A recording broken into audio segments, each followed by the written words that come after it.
This is episode 2 of Unveiled, and I guess it is going to be a public service announcement, but it's not the type of thing that you might expect.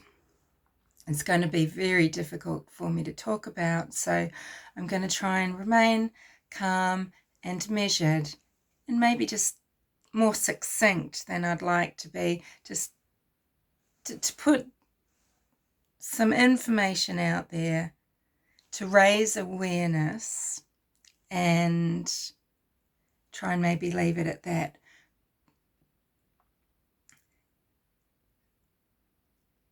What I'm going to talk through with you here, I can guarantee that this either affects you, you are deeply aware of it, and you understand why there is such grief in your life, or when I tell you what I'm talking about, what I'm going to talk about, something will awaken, you'll have a big realization. And others might see differently other people that are in their lives and maybe treat them a little bit differently, or maybe they're already very aware, compassionate, understanding, who knows. Right, so I talked at length with a friend last night, a beautiful soul, a woman younger than me, but experiencing the same thing. And it's kind of prompted me to talk about it now. I just want to sort of exorcise it out now. There is a term that's gaining traction, I guess, in a certain circle, and it kind of explains this very well. It's the lost tribe. It's the lost tribe of childless women, and I think we should include childless men.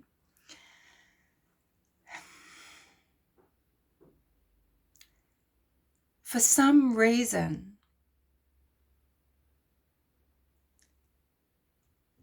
people just can't grasp the depth and complexity and devastation of the grief that an involuntarily childless person lives with, sometimes suffering for years or decades, and it's nothing that will really go away, because in every aspect of life you're slammed up against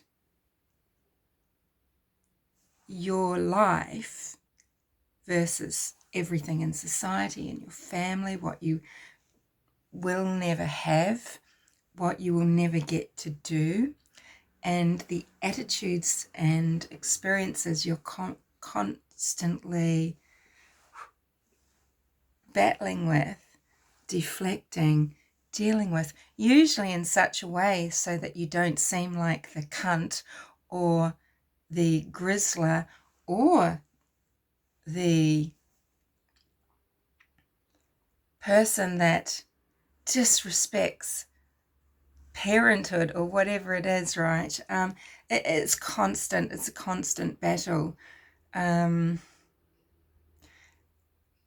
If you don't recognize what you're doing is grieving, how can you find that power in grief to find the meaning and then the healing to deal with loss?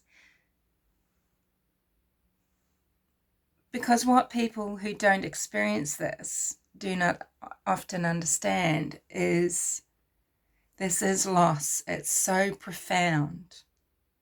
It's so profound. Even down to things such as psychological things, such as, for example, my incredible sister has taken the opportunity of being mother to a daughter. She's got a daughter and a son. But, you know, to raise these children in a way to heal herself and you know, from our relationship with our mother, you know, she gets to heal that through making changes in how she has in her relationship with her children. So I never got to do that. Just things like that. So beyond just not having your own family, just in old age, you not giving, not, you know, losing in a way your status because you're not the child giving grandchildren, you're not taking part in certain rites of passage, but then being, you are, whether people accept it or not, you're treated as second class often, and there's lots of benefit to having a family. You're seen as more special, more important. There must be something better about them. They get help with all sorts of things in all sorts of sectors. A couple of my aunts are childless, and one definitely childless involuntarily, you know, just in a humorous side comment, but, you know, throughout her stellar career, she's always had to be saying, you know, you're not allowed to say things like, oh, they just leave on time or 5 minutes early every day. They're never it's always the single woman that you're expected, that you don't have, you know, you're the one that's okay to do that extra task, those extra half hours, those extra thises and that. You are not on level, okay? And I don't want to start going down that part, that's a very small path of it, but I just wanted to mention that this is something that's on the rise, and it's only going to get worse. And